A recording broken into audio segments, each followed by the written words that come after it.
mais ordena dentro de ti, ó cidade.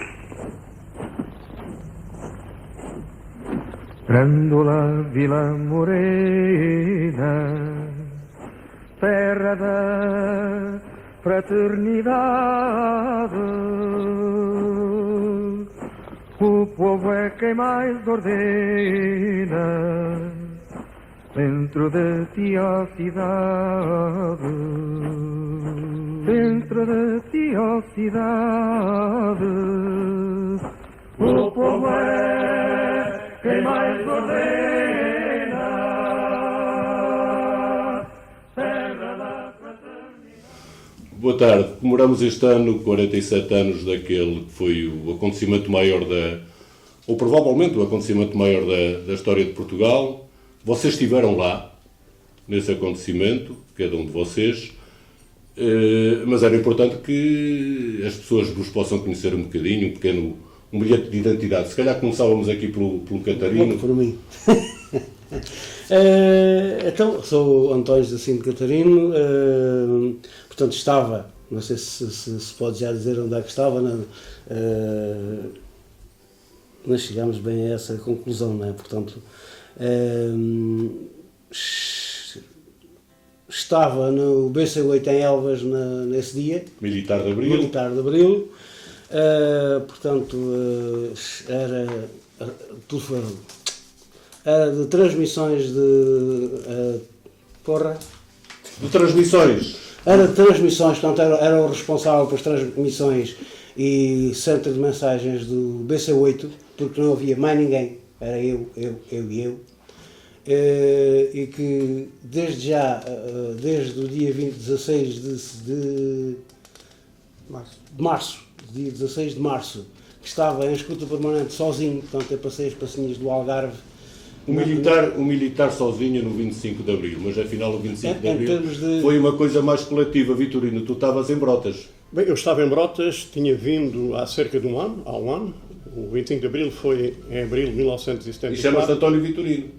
Chamo-me António Vitorino, vim da Guiné em abril de 1973, o 25 de Abril foi em 1974, e recordo-me perfeitamente, eu comecei a ouvir as notícias numa telefonia, naquela altura chamava-se Galena, um pequeno rádio que nós levávamos na mão, andava a trabalhar na Herdade das Águias, foi onde eu nasci, mas não foi por isso que eu estava a trabalhar.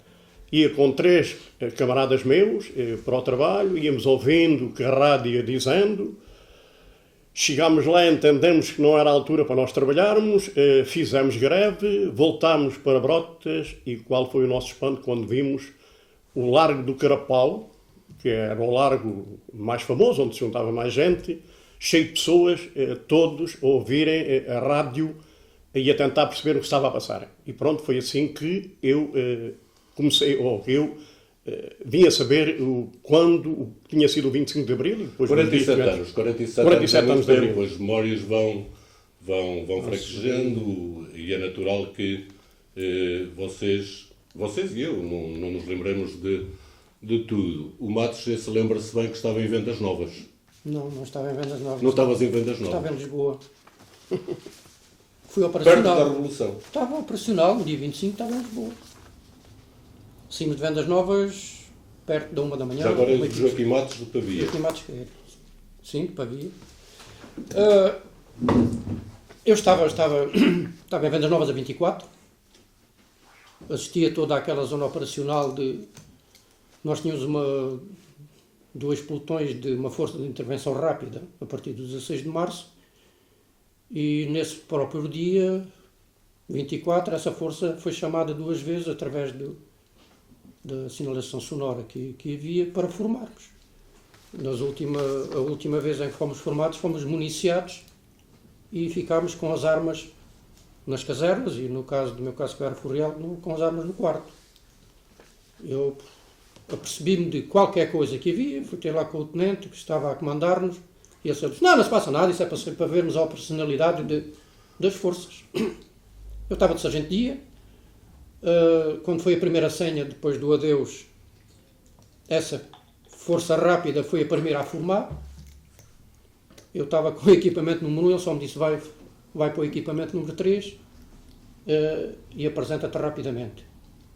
A partir daí foi quando se explotou toda a situação. Que... 2 militares de Abril, um trabalhador agrícola na altura, há 47 anos, e o João Saraiva, O João Saraiva era um funcionário público. um funcionário público. E estava Estava na Junta de Hidráulica Agrícola e nesse dia de manhã saí de casa e o funcionário lá do prédio, o porteiro, disse: não vá para Lisboa, que aquilo está tudo. Eu morava nessa altura em Alfragide. Não vá. Lá meti ao caminho, cheguei ao meu serviço e estava um contínuo. Havia um contínuo, mais ninguém. Portanto, aí por volta das 11 horas, estava eu, o contínuo, e aparece o presidente, que era o presidente da junta. Eu nunca mais me esqueço. da junta que não era de freguesia, claro. Hã? Da junta que não era de freguesia. Não, a Junta de Hidráulica Agrícola. Junta de Hidráulica Agrícola, onde tu trabalhavas. Exatamente. E então o presidente entra e diz: então, passa-se alguma coisa? Eu fratíssimo já de saber o que é que se passava. A partir daí fui almoçar, aquilo fechou completamente, não havia ninguém. E à tarde fui com a minha mulher para o Largo do Carmo, onde tive a alegria de poder dar umas palmadas no Chaimite, onde saiu o Marcelo Caetano e os seus amigos. Muito bem. Nunca mais me esqueço disso. São memórias vivas, memórias de Abril. Golpe ou Revolução, Vitorino? Podemos chamar as duas coisas. Portanto, a um golpe militar sucedeu-se a Revolução dos Cravos. Portanto, pode ser entendido das duas formas. Mas, se me é permitido, nós estamos a falar do 25 de Abril, mas também é conveniente que se fale um bocadinho antes do 25 de Abril. Já lá vamos. Já lá vamos? Já lá vamos. Pronto, então... Mas golpe ou Revolução, Vitorino? Eu entendo as duas coisas. Aquilo foi um golpe militar, deu aso à Revolução dos Cravos, é de anotar, e ninguém esperava, possivelmente, nem os militares que estiveram lá no teatro chamado Teatro de Guerra em Lisboa. A afluência popular, portanto, houve uma movimentação sem ser nada combinado previamente. A grande quantidade de pessoas que apareceram no Carmo e em toda a periferia daquela zona a apoiar os militares. Eu penso que isso ainda mobilizou mais os militares para a ação, para o golpe de Estado, para aquilo que para as funções que estavam a desempenhar. A tua memória é a mesma, Matos, ou tens outra? Não, eu tenho só acrescentar o que o Vitorino disse, não foi só no Carmo. Em todas as operações que nós realizámos em Lisboa, tínhamos a população nas nossas costas. E aí verifiquei que... Espontaneamente, dizes tu. Começaram a aparecer espontaneamente. Mas diz, Matos. E aí verifiquei que o golpe de Estado, para mim era um golpe de Estado inicial militar, que se tornou uma revolução, mas derivado ao apoio popular. Porque as conversas que eu ouvia, em termos militares, a insatisfação era através de um decreto-lei em que eles iam equiparar os oficiais milicianos que quisessem continuar no Exército, que não precisavam de ir para a Academia Militar, bastava 2 estágios, 2 semestres, para ficarem equiparados ao quadro permanente. E isso foi um dos inícios da revolução, do golpe militar, que era para reporem. Enquanto eles estavam 4, 5 anos na Academia, iam os milicianos com 2 semestres, ficavam equiparados em posto. Portanto, podemos dizer que uma das causas do golpe, daquilo que foi inicialmente um golpe, e depois, na vossa perspectiva, se tornou uma revolução. A revolução deve-se ao povo. Essencialmente deve-se ao povo. Deve-se ao povo. A revolução deve-se ao povo. O golpe, esse foi feito por militares de carreira que estavam descontentes. E não só. E alguns desses eram oficiais progressistas. Claramente, naqueles milhares... Que estavam contra a guerra colonial. Exatamente. Tenentes e capitães. Exatamente. Que muitos deles, que já tinham 2 e 3 comissões, começaram a estar fartos. Desculpa a expressão, mas eram fartos da situação política. E foi o embrião, e a partir daí, acho que o grande embrião depois das grandes conquistas de Abril foi o povo. Qual é a tua opinião, Vitorino? É exatamente a mesma, sou o Catarino. Catarino. É exatamente a mesma dos meus colegas aqui dos colegas de mesa. Painel. Painel, exatamente. Posso dar só dois toques? Diz, João, diz. Ora bem, Não sei, o Vitorino depois pode retomar daqui a para visão, o Catarino, que eu tenho, eu desculpa. creio que isto é um assunto importante, esta ideia de que o que é que determinou esta identidade, que é uma identidade histórica, como já aqui foi dito, das mais importantes que houve em Portugal, sem dúvida nenhuma. E eu creio que uma identidade vive sempre de um passado, de um presente e de um futuro. Perspectiva do futuro. A Revolução, aquilo que eu considero uma identidade, teve um passado, que já era um passado revolucionário. À medida que o antigo regime fascista foi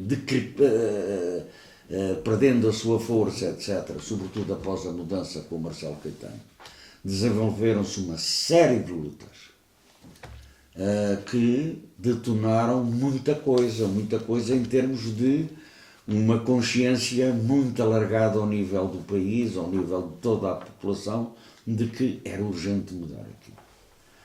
O golpe militar, o levantamento militar, foi efetivamente um mote próprio para que a Revolução tivesse um andamento diferente daquele que tinha.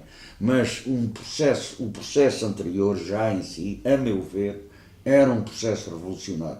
As lutas estudantis, as lutas operárias, as eleições da CDE, e toda essa movimentação que foi feita, isso pode-se enquadrar já num processo pré-revolucionário que levaria depois a uma revolução, como aqui foi dito e muito bem, chamada dos escravos. Numa conjuntura extremamente difícil, é preciso dizer que os partidos políticos Não estavam existiam. proibidos. O único partido político que realmente existia era o Partido Comunista Português.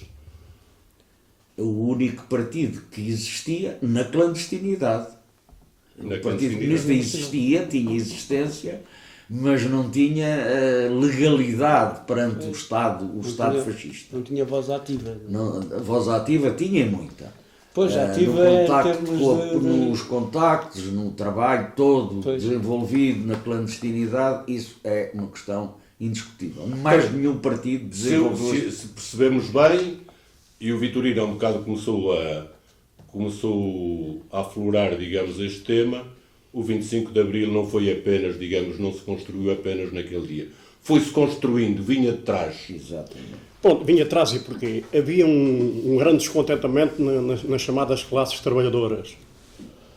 É bom lembrar, e disto eu estou perfeitamente à vontade para falar, porque antes do 25 de Abril as pessoas trabalhavam nas grandes herdades de propriedade dos agrários e aquilo que recebiam eram valores de miséria. Não é por acaso que aqueles valores eram complementados com 5 litros de azeite, um pouco de feijão, trigo para fazerem pão naquela altura, faziam as pessoas, trabalhavam, eram chamadas escondidas, como diz o Matos, e muito bem. Portanto, tudo isso, este descontentamento gerou, talvez, ou também contribuiu, em parte não muito significativa, mas contribuiu também para que esse estado de coisas más, portanto, o povo estava submetido desse asa a isso. Portanto, o descontentamento, chamado descontentamento popular, e o Conselho de Mora é um retrato vivo disso, e, portanto, eu penso que isso também teve uma contribuição positiva para que as pessoas aderissem ao máximo quando aconteceu o 25 de Abril. Se me é permitido, só mais um minuto. Com o 25 de Abril criou-se a reforma agrária e é bom lembrar que aqui no Conselho de Mora... A reforma agrária, que foi um momento muito importante, realmente, não só a nível nacional, mas também aqui a nível do Conselho. Enfim, a nível nacional, mas nos campos do Ribatejo e do Sul. Alentejo. E é uma questão que nós vamos tratar também daqui por um bocadinho. Mas agora, Catarino, a luta na clandestinidade, claro que é preciso não esquecer, havia a PIDE, que nessa altura já se chamava PIDE-DGS, que tentava, digamos assim, abafar, controlar todos estes movimentos de luta existentes na clandestinidade. E depois havia os grandes monopólios que, do ponto de vista económico e social, controlavam controlavam, digamos, controlavam o país. Esta luta foi importante? Esta luta na clandestinidade? Claro que sim, muito importante. E, Mas algumas memórias pessoais? Pessoais não propriamente, porque eu Por vivi... exemplo, na tua terra, em Cabeção, na minha terra, houve pessoas que foram portanto, incomodadas por foram lutarem pela presos, liberdade? inclusive é da minha família, um cunhado meu, o Manuel Aniceto, esteve preso 2 anos pela PIDE, juntamente com e outros. O que é que ele reivindicava, concretamente? Nessa altura era mais as 8 horas de trabalho. Era a chamada luta das 8 horas. Entre ele, vários, portanto, tenho aqui, lembrei-me aqui de meia dúzia deles, que estiveram presos, uns antes, outros durante o tempo que ele lá esteve, e outros a posteriori, que estiveram presos em Caxias. Mais por causa da luta Mais das 8 horas. das 8 horas, portanto, eu gostava também de abordar, digamos, até porque a luta pelas 8 horas de trabalho nos campos do Ribatejo e do Sul foi uma luta muito importante também, Alentejo, muito que importante. contribuiu naturalmente para o desencadear mais tarde do 25 de Abril. Mas, Matos, ainda um bocadinho antes, esta resistência ao fascismo, esta luta na clandestinidade, a existência de um partido cuja existência formal era apenas reconhecida na clandestinidade, que era o Partido Comunista Português, e mais alguns movimentos, fizeram com que realmente pudéssemos chegar ao 25 de Abril, ou não? Sim, claramente que foi. Mas é só nós verificarmos um pouco. Nós estudantes, eu falo em termos estudantes, a partir de 68 foi quando começou a abrir uma abertura, nós começámos a ser mais esclarecidos. Porque basta ver que até ao 25 de Abril de 74, quer a televisão, quer os órgãos de comunicação social, eu falo claramente porque trabalhei no jornal, até ir para a tropa, no extinto Notícias de Évora, e todos os dias me calhava a mim e levava o jornal para ser, era um diário de poucas páginas, e ao quartel-general portanto, a capa, essencialmente a capa do jornal, para ser censurado. E pá, estava lá um tenente, daqueles tenentes, desculpem a expressão para alguns, mas os tenentes lateiros, basicamente já não há, que vinham de baixo, que ele chegava lá e dizia-me assim: então os trazes o quê? Eu acho que não há nada importante. Dizia-me ele assim: eu tenho que cortar qualquer coisa. E o que é que acontecia? Nós, jornal, como já éramos experientes, metia sempre qualquer coisinha a dizer que para ele cortar, para ele não se alargar muito nas questões mais de fundo, em alguns artigos, que entre aspas iam dizendo qualquer coisa. O que é certo é que quando ele lá ia no outro dia, dizia-me ele assim: ontem fintaram-me. Então, apareceu isto e isto, depois lá dentro. Tenente, isso, o que é que isso está aí? É que está aí contra alguém? Não, isso diz nomes. Não. Até aí, qual é que é o seu problema em ter deixado passar? É que ligaram-me que isto não devia ter passado. Ligaram. Pronto, está bem.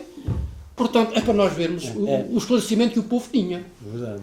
Em termos de televisão Pouco esclarecido, um povo pouco esclarecido, João, mas também muito, muito oprimido, claro. Esclarecido porque oprimido, era? Eu não diria que era um povo pouco esclarecido. Eu acho que A taxa de analfabetismo era enorme. é evidente, nesse aspecto não temos dúvida. Era um povo com uma opressão tremenda durante um período enorme, com um analfabetismo tremendo, com um domínio na maior parte do país do poder económico também insuportável, quase. Por exemplo, é interessante ver aqui assim em Mora. O exemplo de Mora falou-se aqui, e muito bem, da luta das 8 horas de Capção, e não era da luta só das 8 horas de Capção. Não era só de Capção. Sim, a luta das 8 horas, mas em Capção teve maior expressão.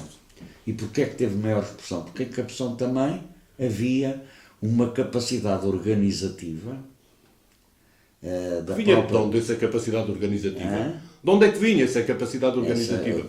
Que é indiscutível dizer que essa capacidade organizativa vinha do apoio do Partido Comunista Português aos seus militantes em Capção.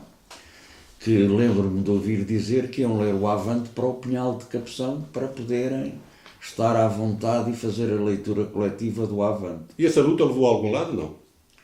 levou ao 25 de Abril. E às 8 horas primeiro, não? E às 8 horas também, e a tudo. Portanto, eu quando falei aqui que o 25 de Abril teve um passado, este é o passado que engendrou o 25 de Abril, a meu ver. Mas a questão que é interessante ver é que a correlação de forças entre o proletariado rural que vivia aqui em Mora, no concelho de Mora, e digamos o poder económico do latifúndio, não teve a mesma expressão em todo o lado. Por duas razões. Em primeiro lugar, porque em alguns lados havia realmente uma maior capacidade organizativa face à militância no Partido Comunista. Quase de cabeçada. Nos outros lados, eu creio que nas Brotas não sei, conheço menos, mas em Mora e Pavia a pressão do capital agrário era tremenda. Aqui em Mora, por exemplo, havia um domínio quase total sobre tudo. Estavam aqui os grandes senhores do Alentejo. Os grandes senhores do Deixa-me Alentejo. perguntar ao Matos, até para distribuir um bocadinho a palavra. Esta luta das 8 horas, Matos, em Pavia, embora tu fosses criança, naturalmente, mas teve alguma expressão? Teve alguma expressão e eu tive uma expressão na minha casa. Sim. O meu pai saiu de um agrário e foi para outro, porque um dava às 8 horas e o outro não dava. Mudei de casa, o meu pai mudou de profissão. O que é certo é que nós, ao mudar de casas, ele conseguiu comprar uma casa própria. Olha, e houve pessoas que foram incomodadas, por exemplo, em Pavia, Então foram, por lutarem pela liberdade, pelas 8 horas? O mestre David, que esteve preso. Só por isso? Conheceram Só porque lutavam pela liberdade? Só para Não lutar. mataram ninguém, não prenderam Não, ninguém. lutar que, Não roubaram pelos nada. seus direitos, foi obrigado a ter uma oficina própria, que ele nos últimos dias, nos últimos tempos de vida, que dizia se não fossem os pequenos agricultores que eram os tinham lá, porque os agrários não iam. Não iam. Porque eles tinham bugarias próprias. O Tio Manuel Ferreira tinha um café, também foi incomodado e muito, só porque ele dizia, e os dois eram militantes do PCP. Pois. Eram aqueles que davam alma, que não tinham medo. Não havia liberdade de expressão. É claro que não havia. Não havia. Não se podia falar. Nada. Eu nunca senti. Eu, quando andava a estudar em Évora, se juntavam uns 4 ou 5 a conversar, vinha logo um polícia. Separem-se. E estou a falar já em 60. E a PIDE nos olhava anos de 60. longe. Se A ele PIDE via lá se quem é que era a passava. PIDE, eu. Vitorino, em Brotas, esta luta das 8 horas, Eu lembro-me perfeitamente disso, até porque isso aconteceu já, eu era graúdo, não é? E quero fazer uma referência a uma coisa, e muita gente não sabe isso. Metade da área geográfica de Brotas é ocupada por um grande agrário que era o chamado Mindouro, o homem mais rico de Évora, que era o João Lopes Fernandes. Portanto, cerca de mais de 4 mil hectares, agora está mais dividido, portanto, filhos e etc., portanto, esse era, digamos, era o que dava trabalho talvez a mais gente, e era essa gente descontente que recebia as chamadas comedias para complementar o salário, que era miserável, e portanto era uma pessoa com muito poder, e logicamente que os trabalhadores andavam subjugados. É isto. Porque a pessoa eram dois. Era Tu família há- Lopes Aleixo e Nunes Barata. olha, há um bocado... há um bocado eram interessa- donos disto tudo. Mas interessa-me mais os heróis agora aqui do que propriamente Os aqueles vilões. que foram vítimas e os heróis. Então, há um bocado falaste no Manel Aniceto, que era O meu cunhado. teu cunhado, mas havia mais pessoas em Havia canção. mais pessoas. E lembras-te? Lembro. Então, diz, conta, Posso dizer os partilha nomes? Posso connosco. dizer os nomes? O Salvador José de Carvalho, o José Mira, que chamava-lhe, entre aspas, depois Catros, que era uma alcunha, o Simão Pinto, o Armério Ferreira Cabasso e o José Rentes. Estes são capaz de haver mais alguns, mas... Faltam alguns, Faltam, mas... portanto, Lembras-te de outros? estes são estes que eu tenho... Não. Mas sei que falta. Estou a ver. Estes foi os que eu me lembrei, assim... Portanto, pessoas que lutavam por melhores salários, por melhores condições de vida. Pois, essencialmente para Há um bocado o Matos redução abordou de aí. horas de A trabalho. Diz, João. luta teve expressão em todo o lado. Agora, a correlação de forças é que determinava a evidência mais forte ou menos forte dessa luta. E o caso de Capção aqui no Conselho de Mora é paradigmático. É um caso em que realmente se conseguiu ter ali assim uma organização progressista e revolucionária, eu diria revolucionária, que não existia nos outros lados. Aqui em Mora, os grandes senhores mandavam vir a Pido perante aquele. E isto acontecia. E de tal maneira que havia uma carreira de caminhonete, vocês lembram-se, que ia de Mora para o Coço. E essa carreira era conhecida pela carreira de Vaticano para Moscou. Isto aqui era realmente um palco difícil. Mas eu só contar-te mais uma história engraçada que caracteriza muito bem o que era esta visão de exploração, de domínio e, sobretudo, de poder. Porque, no fim de contas, o que se tratava aqui era de poder.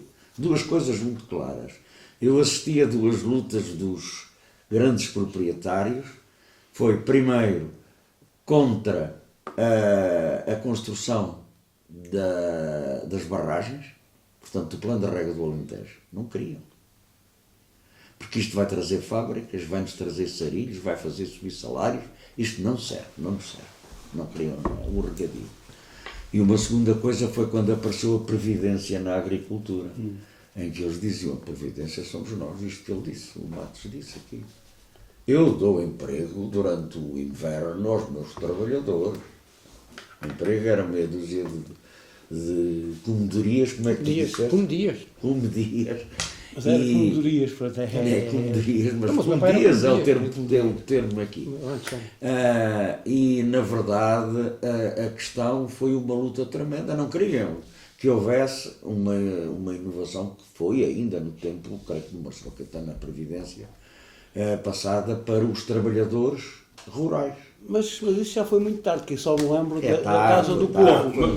Marcelo Caetano, que tentou uma espécie, entre aspas, de liberalização do regime, mas não alterou nem a sua natureza ditatorial e continuou a recorrer à repressão fascista, tal como antes.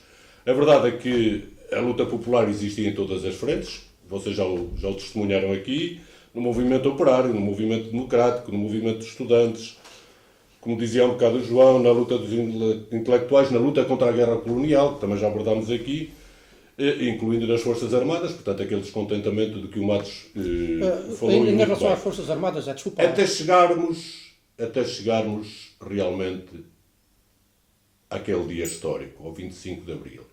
25 de Abril, que trouxe, entre outras coisas, um poder local democrático. Mas um poder local democrático que foi necessário construir. Como é, Vitorino, se calhar tu lembras bem, como é que aparece, o que é que está na gênese deste poder local democrático? Eu penso que, quer dizer... Havia regedores, por exemplo, para as pessoas se lembrarem. Havia regedores que eram nomeados pelo Presidente da Câmara. Sim, sim.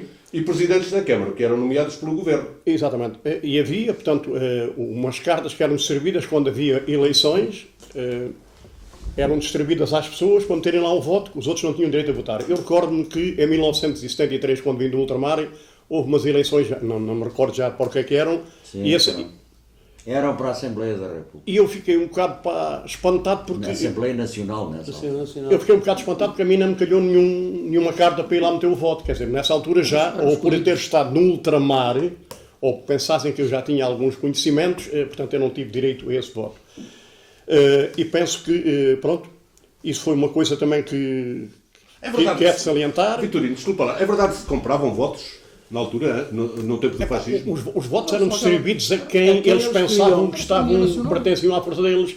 Portanto, por exemplo, um patrão era capaz de receber 7 ou 8 votos, sabendo de antemão que os trabalhadores, com medo, iam lá votar lá naquele, ou o voto já vinha lá escrito onde é que havia de votar, portanto não tinha alternativas, não é? Olha, diz às vezes a jeito de, não sei se de provocação, se de brincadeira, que os mortos também votavam no tempo do fascismo. Isto é ficção ou é realidade?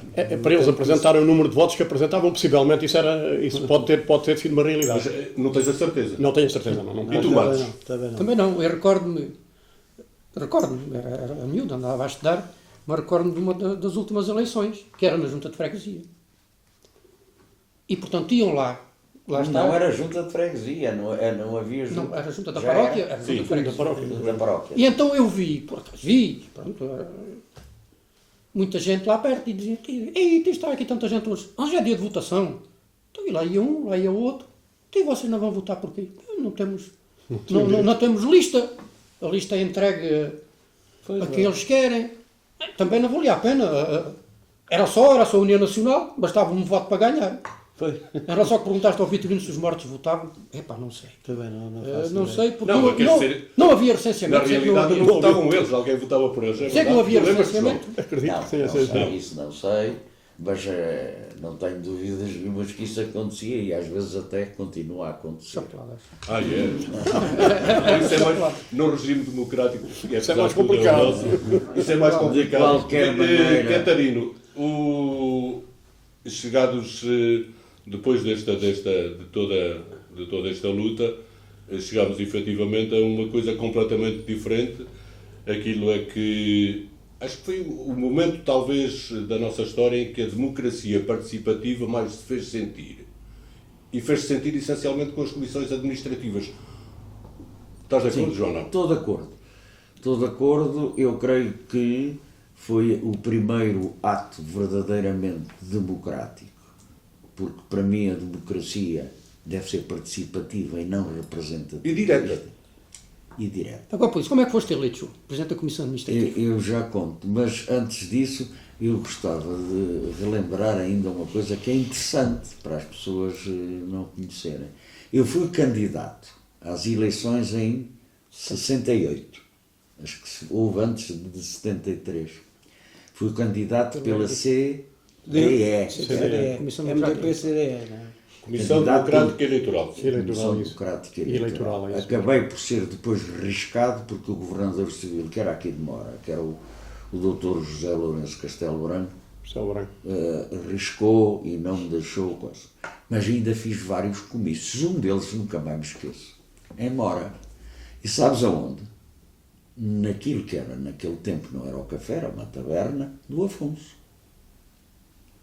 O Afonso abriu a CDE, nessa altura, coisa, e houve lá. E então era espantoso, porque a gente estava lá, estava tudo cheio, havia as intervenções, e havia dois gajos sempre, era aquilo, já não me lembro, mas era fim de verão, de gabardino e óculos escuros, que eram os dois gajos da PIB, que estavam ali a tomar conta de tudo.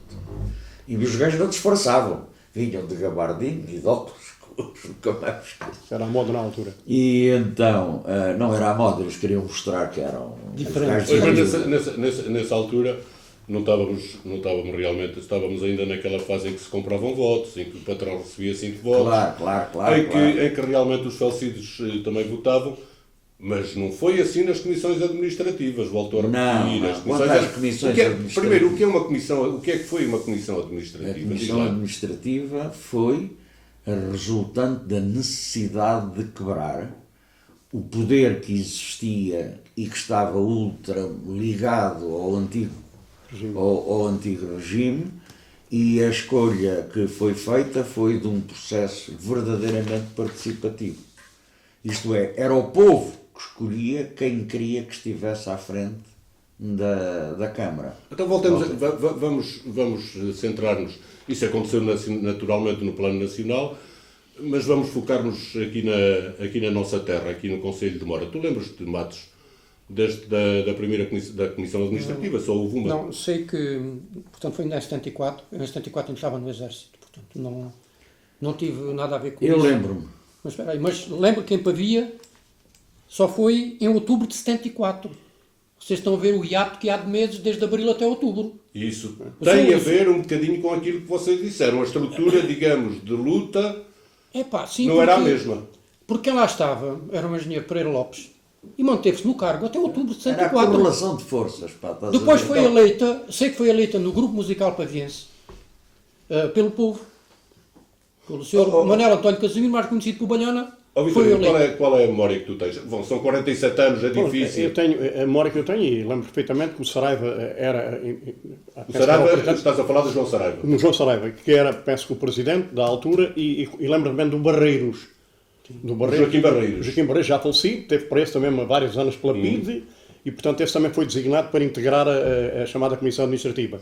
Agora, não me recordo de mais outros nomes. O Saraiva está perfeitamente à vontade para dizer. Mas em nome de Pavia estava cá o Arnaldo Valdanta. Estava.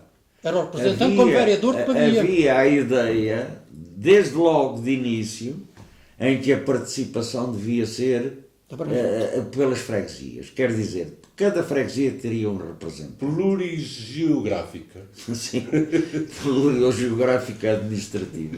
Mas já agora deixa-me só contar a história da eleição. A eleição passa-se. Bom, eu não vou contar a história porque é que eu fui para coisa, Presidente. Também foste tu, o presidente da Comissão Administrativa. Foi. Confirmas? Confirmo. Sim. E então a eleição fez-se ali na rodoviária. Na antiga rodoviária, Na antiga rodoviária, em que o povo estava todo lá embaixo e depois havia aquele balcão daquela casa, onde está ali o café. E depois, então vamos lá ver quem é que vocês querem para presidente da comissão. E a malta toda, é aquele. E foste tu. Fui eu. Catarino, tu tens alguma memória nenhuma, viva? porque estava na tropa. Tu estavas na tropa na altura, não participaste no diretamente. dia 20 de dezembro de 74. Uma comissão administrativa que vai ficar exatamente à frente dos destinos do Conselho e com grandes dificuldades, diga-se. Tu depois poderíamos falar nisto, mas não temos muito tempo, mas que se vai manter em funções até ao dia 12 de dezembro de 1976, quando houve as primeiras eleições autárquicas. Exatamente. Mas disso você já tem uma memória mais... Diz, Vitorino. Eu tenho uma memória, pá, dessa eu nunca mais me esqueço. Eu fazia parte de uma mesa. Naquela altura votaram cerca de 900 pessoas em Brotas. Hoje votam quantas, Vitorino? 300, 400, nem tanto. Sim, mas também a população era muito diferente. A população era muito diferente. E o que é que acontece? Eu via pessoas a tremer e a chorar, quer dizer, criaram-se filas, portanto aquilo era na escola primária, onde é hoje, só que as pessoas tinham de andar a rodar, porque eram tantas ao mesmo tempo, e umas iam a tremer, porque as pessoas não sabiam, penso eu, o que é que... Pronto, não tinham a noção do que eram as eleições. Essa tenho perfeitamente na minha memória, porque fazia parte de eram 2 mesas na altura, enquanto agora em Brotas há só uma mesa. Portanto, essa recordação penso que não a vou esquecer enquanto viver. Olha, Catarino, uma pergunta muito direta. Lembras-te quem foi o primeiro presidente da Câmara eleito cá de Mora? Do Conselho de Mora? Chitas. Foi quem? Os Chitas. Lá está. Da tua terra. Da minha terra. O professor Da minha terra não, que eu sou de Pavia. Pertence a Pavia. E os chitas vinha do Coço. Mas tu lembras-te bem, Matos? Lembro perfeitamente porque eu fazia parte da lista à Câmara. Era o primeiro suplente da FEPU. Na altura era a Frente Eleitoral Povo Unido. Era o quê? Desculpa? Frente Eleitoral Povo Unido. Era? Frente Eleitoral Povo Unido. FEPU. E os Chitas eram cabeça de lista. E ganhou. E ganhou. Ganhou, mas não ganhou em Pavia nem nas Brotas.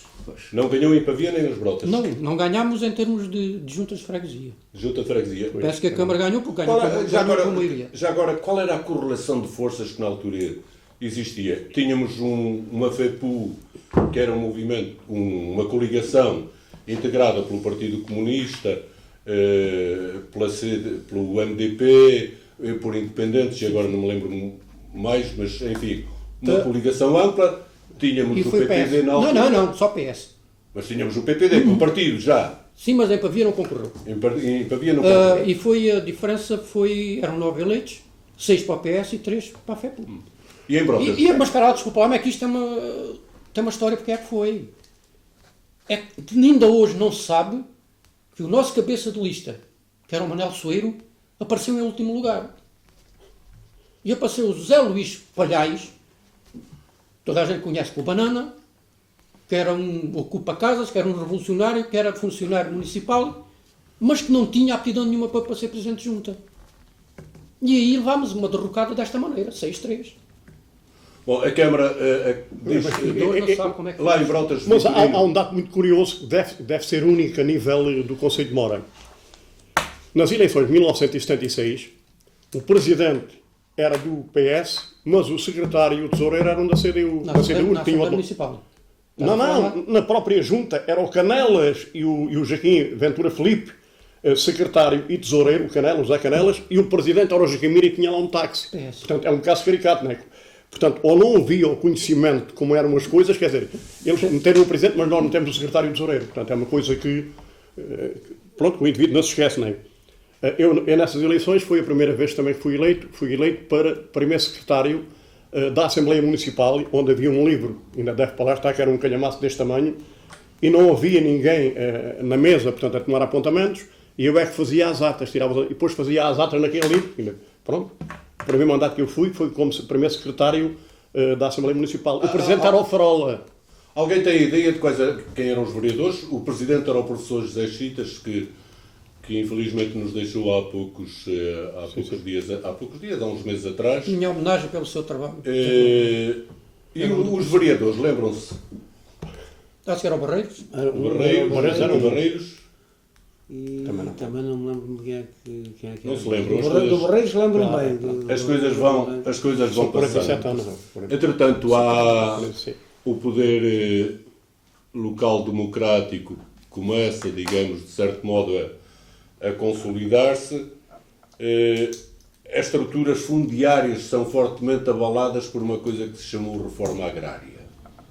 Diz lá, Vitorino. Bom, a reforma agrária foi uma coisa que marcou muito o conceito Foi de a Mora. nível do país inteiro? Foi a nível do país. Não, Alentejo e Ribatejo. Portanto, podia haver uns polos espalhados pelo país. Lameira também um bocadinho, mas traz os montes. Mas temos que considerar que a força para o Conselho, portanto, o distrito de... Digo melhor, o Conselho de Mora e o Conselho de Cruz. Foram, digamos, os grandes obreiros da reforma agrária. E a reforma agrária, pronto, aconteceu porque tinha de acontecer mesmo. Portanto, havia o tal descontentamento das pessoas que ganhavam salários de miséria, não tinham trabalho e, portanto, isso tudo deu origem à reforma agrária.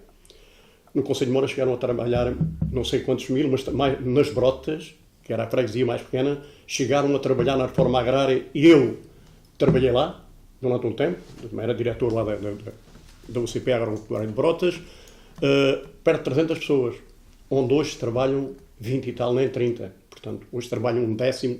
Portanto, as pessoas trabalhavam no campo, embora o salário fosse um salário fraco, mas, tinham um gosto e a reforma agrária, evidenciou, muito o Alentejo. Naquela altura, havia trigo. Hoje, para se ver um pé de trigo, se calhar não sei, vão lá ao Baixo Alentejo e encontro lá uma herdade que eventualmente isso possa haver. Portanto, em Brotas chegaram a trabalhar em Mora, muita gente também. Portanto, a reforma agrária mobilizou mesmo muita gente e, para mim, a par do poder local democrático, foi a maior conquista do 25 de Abril. Portanto, pode haver outras pessoas que tenham opiniões diferentes, mas pronto, eu recordo sempre com muita saudade e nostalgia os tempos da reforma agrária. A mais bela conquista da Revolução, como dizia alguém. Sabes quem foi já agora, João Saraiva? Sei. Eu também. Foi o camarada Álvaro. Não. Como é que foi na tua terra a reforma agrária, Catarina, em Cabeção? Eu não acompanhei muito isso porque estava no moinho do meu pai, não é? Não acompanhei muito isso, mas Os teus pais eram moleiros? O meu pai era moleiro. E eu também fui moleiro até ir para a tropa. Portanto, digamos, tinham... Não eram trabalhadores rurais. Não eram os trabalhadores rurais. Embora os meus pais, nas chamadas horas mortas, portanto na altura do verão que havia menos trabalho no moinho, ficava eu sozinho no moinho e ele e a minha mãe iam ceifar, iam fazer o trabalho que lhe aparecia na altura. Não aparecia, porque não vivia só do moinho. Inclusivamente as ditas comodorias que aqui se falava. A reforma agrária, digamos, não foi... não teve, digamos, o mesmo impacto na vida das pessoas em todas as localidades, é natural. Como é que foi em Pavia, Matos? Em Pavia foi diferente do nosso concelho. Enquanto em Cabeção, Mora e Brotas havia uma unidade coletiva, em Pavia havia 7. Pois. Havia? 7.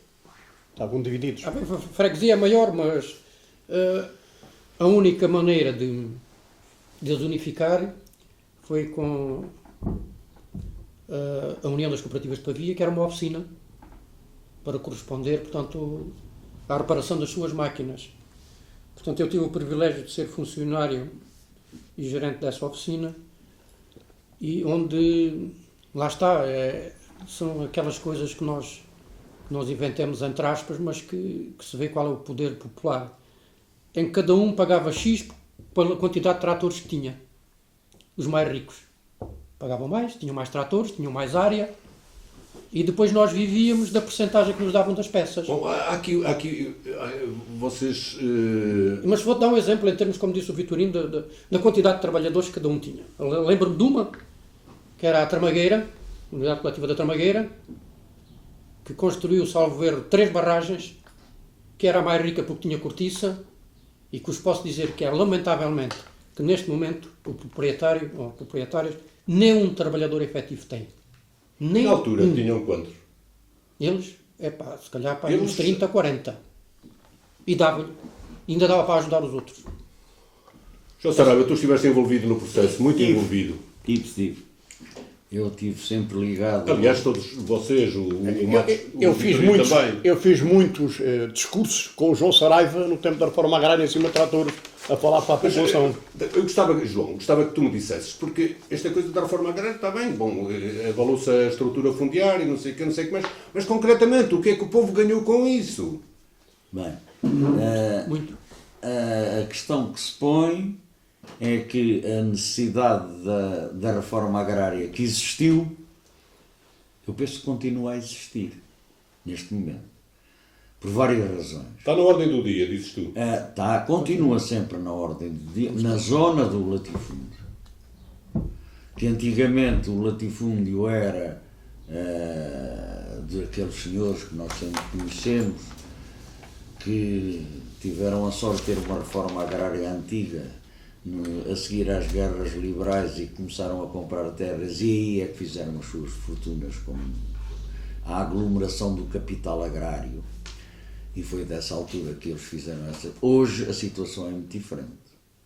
A situação hoje, se calhar, a gente temos aqui terras de 4.000, 10.000, 20.000 hectares na posse de fundos de investimento. É isso. Já nem são o senhor, Não sabe quem é. o Joaquim Fernandes, como é que ele se chamava? O João Fernandes. João Lopes Fernandes. O João Fernandes, que era realmente um marco. Para vocês terem uma ideia, o João Lopes Fernandes mostrava sempre o seu crachador da PID. Ele tinha um crachador da PID, tinha muito gosto em ter, que lhe tinham oferecido. Mas, de qualquer maneira, a questão da reforma agrária foi uma questão que se tornou essencial. E naquela altura, mais do que nunca, porque houve realmente a capacidade de mobilização do proletariado rural para assumir um desígnio que vinha sendo discutido há muito tempo e que era uma questão essencial. O que é que se passou? Passou-se de uma alteração total na posse da terra. Mas dizer que isto era nacional, não era, nunca foi. A reforma agrária foi desenvolvida no espaço do latifúndio, é assim. Realmente na Beira, lá na zona da Idanha, etc., também houve unidades coletivas de produção, faziam sobretudo tabaco, mas o que é facto é que a zona foi o Alentejo. O Alentejo é que foi a zona, e o Ribatejo é que foram as zonas de intervenção. O que é que o povo ganhou? O povo ganhou tudo. Houve gente que veio dessa altura, que já tinha ido para Lisboa, mas que regressou. A população de Mora, quando eu fui pela primeira... A população cresceu então? Cresceu nessa altura, com a reforma agrária. Para haver uma ideia, no tempo em que havia aqui uma fábrica da Mundé, o concelho de Mora tinha 12.000 habitantes. A fábrica foi-se embora e aquilo foi reduzindo. Quando eu era presidente da Câmara, a população de Mora rondava entre os 6.000 e os 7.000. E hoje estamos 4.000. Portanto, quer dizer, não tem muito a ver com o nosso tema, embora esteja ligado. O quê? Não tem muito a ver com o nosso tema, aquilo que eu vou dizer, mas está intimamente ligado. Portanto, o emprego, população. É isso? Emprego, população. A população decresce quando a oferta de emprego decresce, como é óbvio. Não é? É que houve com o eclodir da reforma agrária, as pessoas não eram contratadas pelo agrário, aderiam. E havia trabalho para todos, porque havia muito trabalho para fazer. Eu próprio estava lá embaixo e continuava na tal junta, que nessa altura já tinha outro nome, e quis logo vir para a reforma agrária, aqui para a luta de todos de Mora. Não quero saber o sarilho que isso deu, o trabalho que deu, porque o apoio técnico que era dado às cooperativas era zero. E eu vim para cá para tentar ajudar a dar um certo apoio técnico.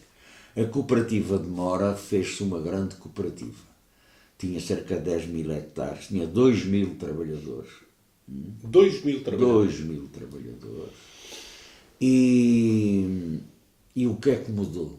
A primeira coisa que se comprou foi uma carrinha para poder levar trabalhadores doentes a Évora ao hospital. Coisa que nunca houve. Não havia ambulâncias, não havia nada, e aquilo que uma das primeiras preocupações foi essas. Depois foi fazer um supermercado para vender produtos baratos para os trabalhadores. Nas Brotas havia um, não devia haver, mas o Brotas ainda existe. E esse supermercado, é claro que era alargado a toda a população. Quem quisesse lá ia. Vendiam os produtos da cooperativa e vendiam mais barato, como é evidente. Depois, a parte mais importante é que se assumiu de uma forma muito pletórica o controle operário. Houve uma organização que realmente foi uma organização que não se julgava possível. Trabalhadores rurais que saíam do campo de um dia de trabalho e iam para o escritório, como se chamava nessa altura, planificar a ação. Ali havia planificação. Ali sabia-se o que se ia fazer. Ali distribuíam-se tarefas. Ali distribuíam-se responsabilidades. Cada membro da direção era responsável por um determinado setor. Aquilo foi realmente uma coisa que assustou, porque, na verdade, mostrou que o controle operário, que os trabalhadores por si, desde que tenham a posse da terra, são capazes de tirar muito mais rendimento dela do que aquela que era tirada pelos próprios agrários. Portanto, a mudança foi radical. O Vitorino tem... Não, é só para acrescentar uma coisa que se calhar a maioria conhece, mas há quem não conheça. Portanto, a Cooperotense, aquele edifício grande que lá temos, onde estão a Casa das Associações, lá na parte de cima, que é o Grupo de Cantares, a Associação de Caça e Pesca, e o Curso de Rendas e Bordados, por baixo tem um supermercado e tem, digamos, a parte de café e restaurante. Isso foi construído no tempo da reforma agrária, pelos trabalhadores da reforma agrária, sem ganharem dinheiro. Portanto, vinham para ali, pagaram-se alguns pedreiros, mas eles vinham para ali à tarde, ou outros ficavam logo lá de manhã, e esse edifício foi construído pelos trabalhadores no tempo da reforma agrária e hoje mantém-se lá de pé. Penso que é o único no Conselho de Mora. Era isto que eu queria acrescentar. Só mais uma coisa que me parece que é importante, no sentido daquela conversa que a gente tem tido aqui um bocadinho reiteradamente, que é a questão da correlação de forças e da capacidade organizativa da população, das massas da população. Eu creio que dificilmente teria havido uma ocupação tão forte em Mora se não tivesse uma solidariedade tremenda de agentes do curso que vieram cá ajudar a ocupar a terra. Mas nem toda a gente entendeu assim. Nem toda a gente viu na criação de riqueza uma mais-valia para todos, nem toda a gente viu na criação de emprego uma mais-valia para todos, nem toda a gente viu na criação de equipamentos sociais e culturais, que também houve com a reforma agrária, uma mais-valia para todos, e então mandaram a GNR. Infelizmente. Vitorino, tu lembras-te destes? Eu lembro perfeitamente, lembro de andar a fugir. Mandaram porquê? Porquê? Porque, pronto, os agrários tinham muito poder, portanto, Eu recordo de andar a fugir à frente de Mas não foram os agrários que mandaram a GNR, certamente. mas não foram, mas tiveram muita culpa nisso. Foi o Estado, de qualquer maneira, pá. O Estado ou o Governo? Foi o Governo, eu digo. O Governo é mais apropriado. O nosso Governo, logicamente. E quem era o Governo, já agora, na altura? Era o Mário Soares, Alver já. Lei Barreto. Era a chamada Lei Barreto. A chamada Lei Barreto. Foi ministro da Isso que era o Agricultura. Ministro da Agricultura. da Agricultura do Governo de... Mário Soares. Soares. Era Isso um é governo que socialista, então. sim, sim, sim. Isso é destruir a reforma agrária. Portanto, com depois, pá, pronto, as pessoas estavam a trabalhar, pá, apareciam, portanto, aqueles jipes da GNR, cercavam aquilo tudo e lá andavam as pessoas a fugir à frente lá da GNR. A mim aconteceu-me aqui em Mora, ali em Cabeção, no Reguengo e noutros lados.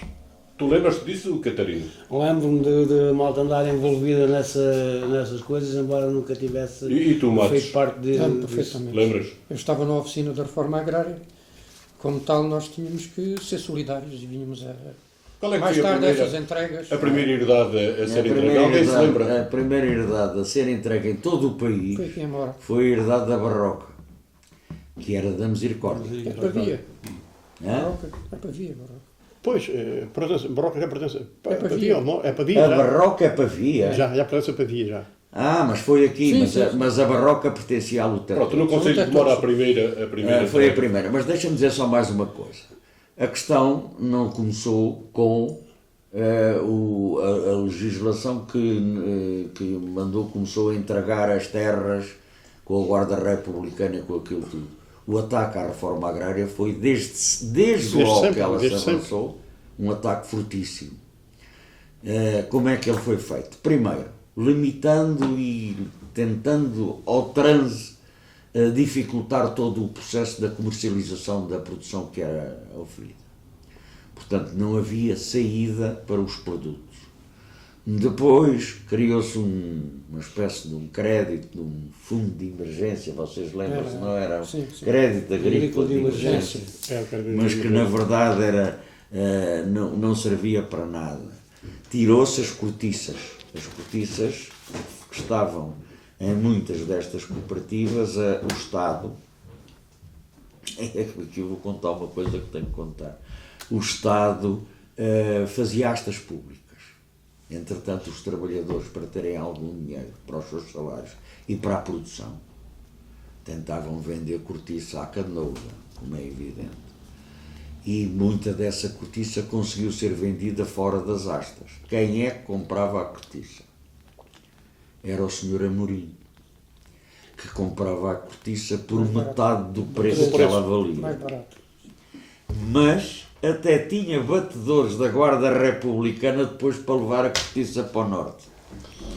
E foi assim, se calhar, que se fez grande Houve parte da mortos cortina. na entrega de herdades a nível... Houve, sim senhor, em Montemor, Montemor. Caravela e Casquinha. E queria. Agora, esta coisa do ataque à reforma agrária, que depois acabou na sua destruição, não na destruição da ideia, porque a ideia está presente e a necessidade também está presente, faz-me lembrar outro ataque, tem sido um ataque mais insidioso, é uma coisa que nós também falámos aqui, que o Vitorino considerou também como uma das mais importantes do 25 de Abril, que é os ataques que tem sofrido o poder local democrático.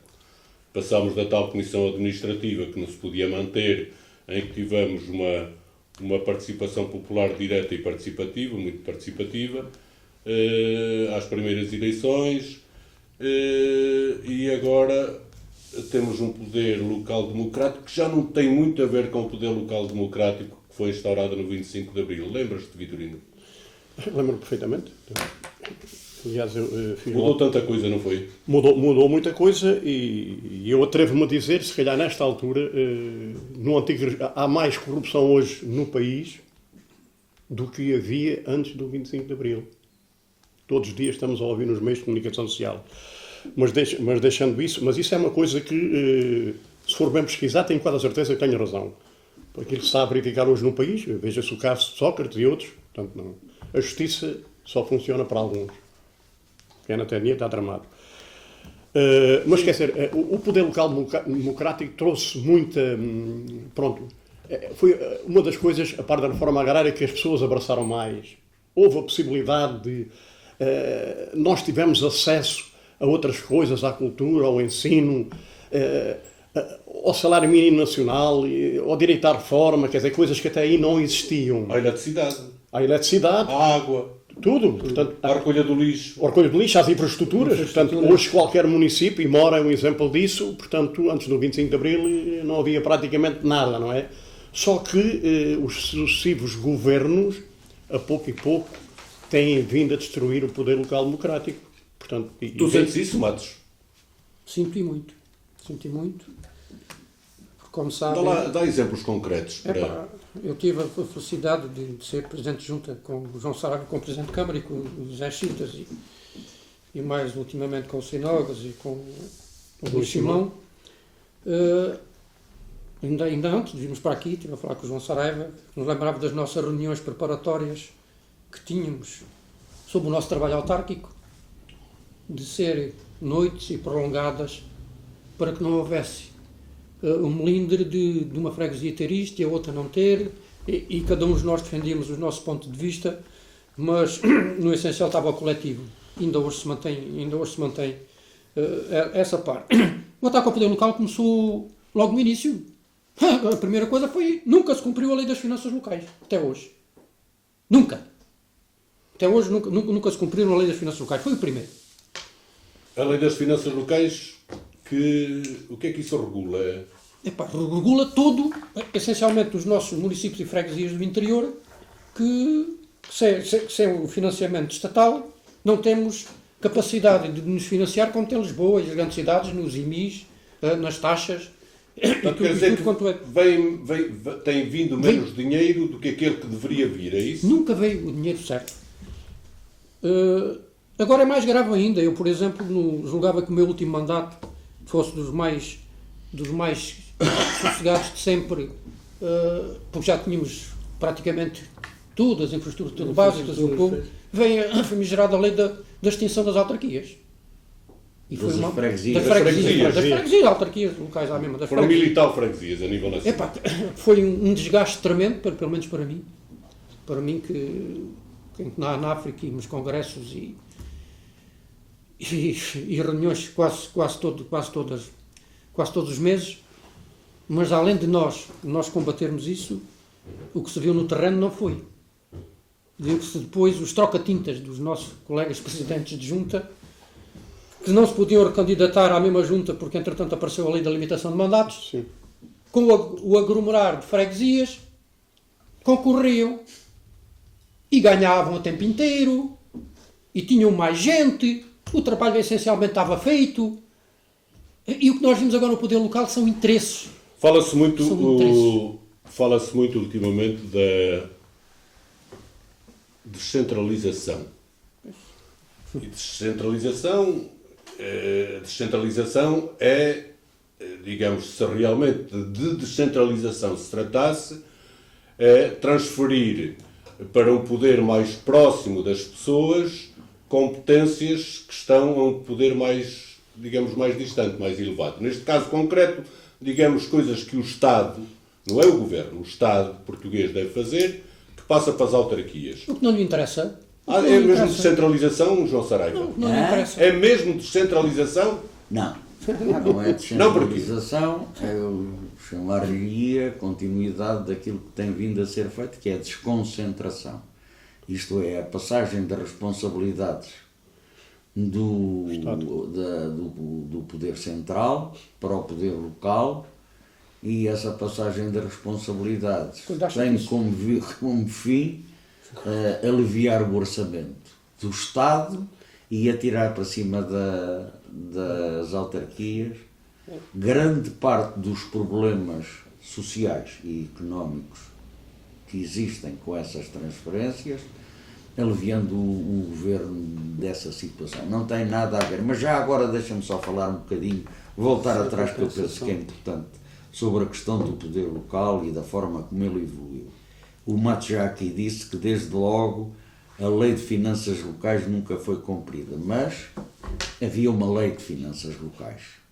Havia uma lei de finanças locais que, de certa maneira, eu creio que foi uma proposta até do Partido Comunista, que era uma lei justa, em que o dinheiro era distribuído pelas câmaras e pelas freguesias, com aquilo que se chamava nessa altura, creio que era FEF, era? E Fundo de Equilíbrio Financeiro. Fundo de Equilíbrio Financeiro, e tinha a ver com uma proporcionalidade de terreno, de área, contava a área. Ainda hoje. de pessoal, de gente, de população, de várias coisas.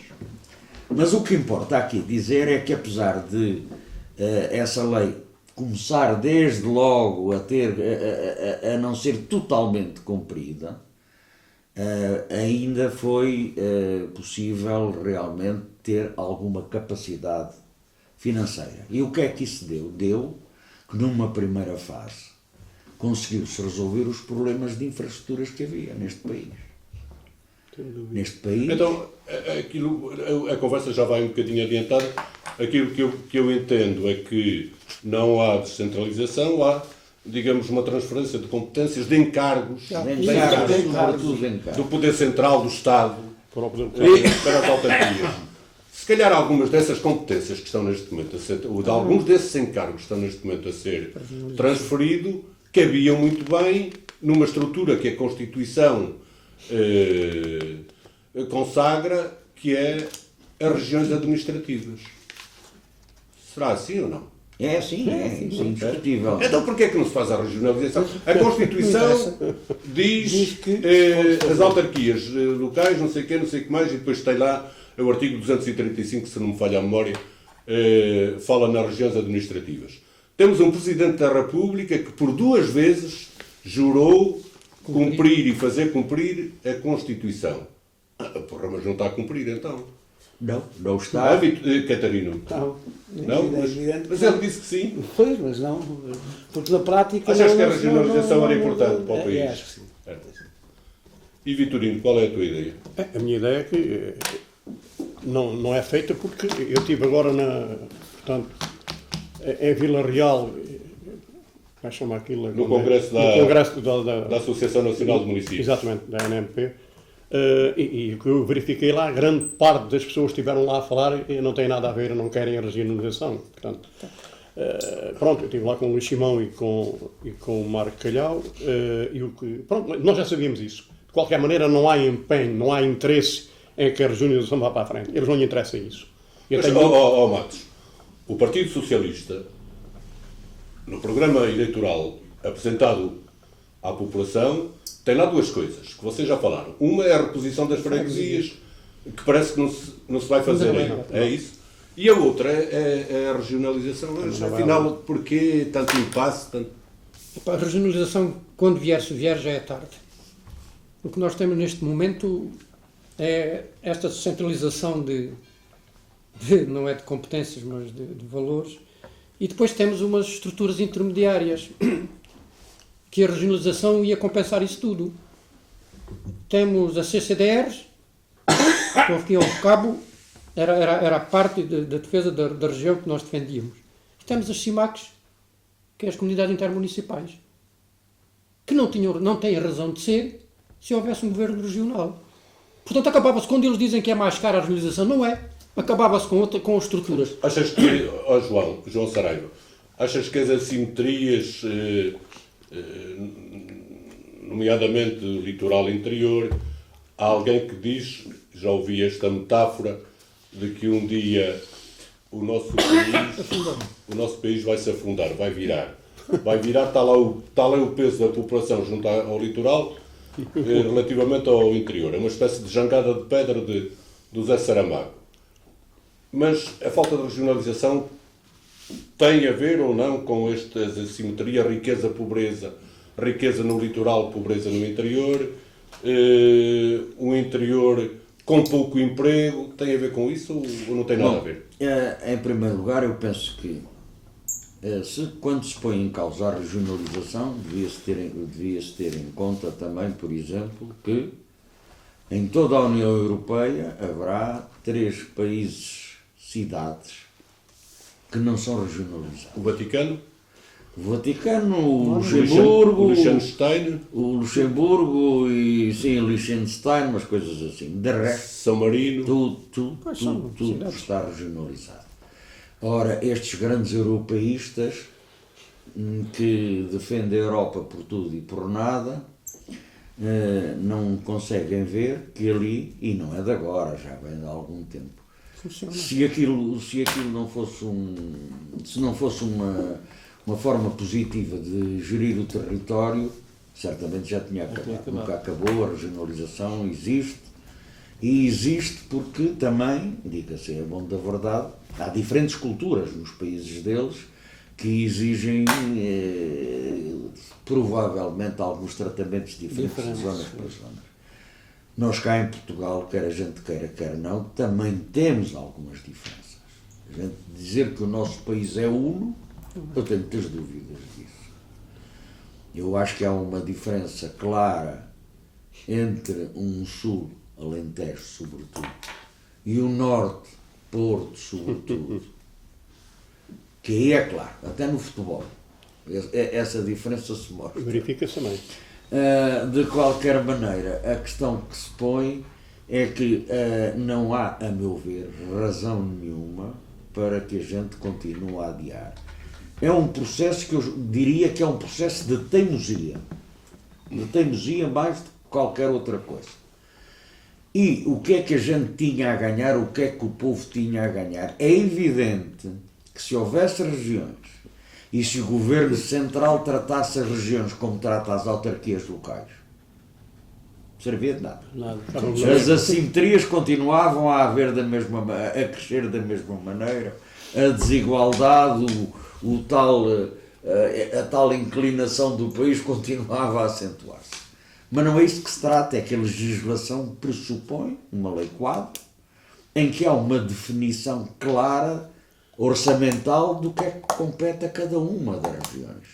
E essas regiões, depois de per si, podem, efetivamente, aplicar da melhor maneira. Mas a regionalização que vai acontecer um dia ou outro, Vitorino? É inevitável.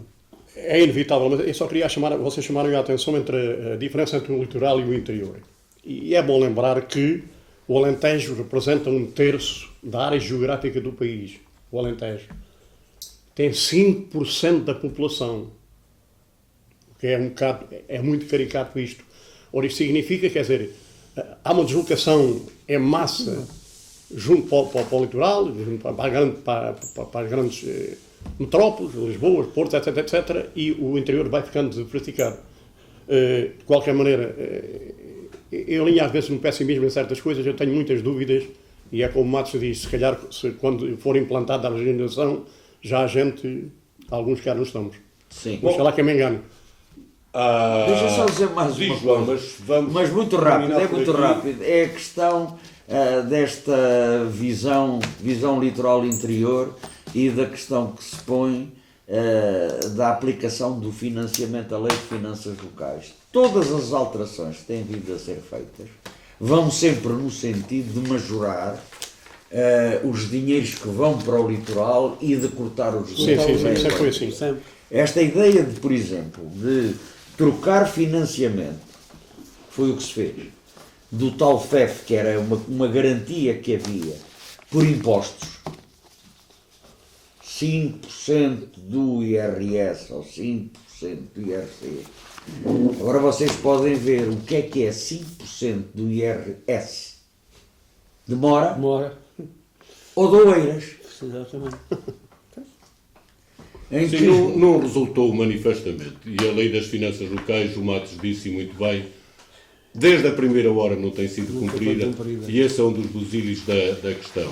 Bom, cada um dos pontos que nós abordámos aqui dava pano para mangas, e nomeadamente este da regionalização, aflorámos aqui alguns aspectos. Agora, connosco, ou sem nosco, desculpem a expressão, ela vai-se fazer... Agora, talvez seja preciso a gente sair da Europa para regionalizar. Agora, 47 anos depois do 25 de Abril, daquela madrugada libertadora, ainda há muito para fazer. Digam só duas ou três coisinhas que faltam fazer. Enfim, já falámos de muitas aqui, mas Epá, são tantas que, à partida, as mais importantes. Será? Lembra-se que há Eu sei o que é Vai, então preciso vá, duas ou fazer. três só. É alterar o sistema político atual, acabar com a política de direita que tem vindo a ser exercida e avançar para um campo em que realmente a ação política responda a uma melhor qualidade de vida dos trabalhadores, a mais justiça social e a maior aproveitamento e maior capacidade do aparelho produtivo que nós dispomos. Matos, para terminar. Para terminar, dizer que o Governo deixe mais de olhar para os números e que olhe mais para as pessoas. Porque se olhar para as pessoas... Vitorino. Epá, eu penso que eles dois já disseram tudo, portanto é Não, há dizer... muito para dizer. Escuta, mas é dizer... Gostei muito deste painel, portanto foi muito importante para nós, penso eu, e até por estar rodeado de dois primos, um de cada lado. Não é? Portanto, eu penso que o João Saraiva e o Matos já disseram aquilo que eu poderia dizer. Catarina. Está bem. Acho que sim. Então- Acho que está tudo dito. Portanto, vemos que portanto, o Alentejo basicamente não está a ser aproveitado rigorosamente para nada. Isto só serve para os espanhóis estarem a explorar. É verdade, a o nossa Alqueva, a agricultura. zona do Alqueva. Não É para temos a nada. azeitona e para a amêndoa. A zona do Alqueva está a Muito ser bem, aproveitada. contrariando, e para terminar, contrariando, digamos, as regras da moderação, permitam-me também que eu diga uma coisa. Se há alguma coisa que me custa neste país é a existência de pobres. Tem a ver com a distribuição da riqueza de que vocês já falaram. Mas se há uma coisa que me custa ainda mais do que a existência de pobres, é que hajam pobres a trabalhar. Foi um prazer tê-los aqui, obrigado, e vou 25 de abril. Já lá vão 47 anos. terra da fraternidade. O povo é quem mais ordena dentro de ti a cidade. Dentro de ti a cidade. O povo é quem mais ordena